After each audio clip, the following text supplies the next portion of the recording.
Dajme to už teraz bokom, už výsledok je, aký je. Veľa ľudí je veľmi sklamaných, frustrovaných, čo je pochopiteľné. Na druhej strane, keď si vyhodnotíme tie voľby, ako sa správajú Slováci, vidiek, mesta, a to je, že od Prvej republiky, hej, od Linkovej Slovenskej ľudovej strany.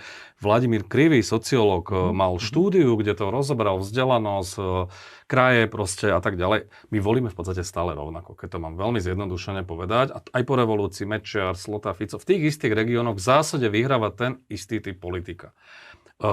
Tá úvodzovka ako keby demokratická časť spektra vyhráva len keď sú že veľké vzopätia, Mečiar, 98, vražda Jana Kuciaka 2020. Že vtedy sa alebo po tretie, keď druhá strana urobí vážne chyby. Áno, alebo že zostanú doma tí ľudia, alebo prepadnú rozdielové hlasy. Keď sa SNS rozdelila v 2002, prepadlo 7% hlasov, Dzurinda druhýkrát zostavoval vládu. Inými slovami, ten pomer 55-45 plus minus je tu, že desiatky rokov. Čiže toto je tá vec, že áno, ľudia sú frustrovaní, ale toto je realita a tá sa nemení.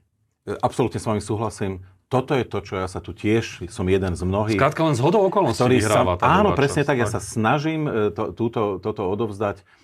Musíme stanoviť diagnózu a musíte sa byť schopní pozrieť do zrkadla, aká je tá krajina.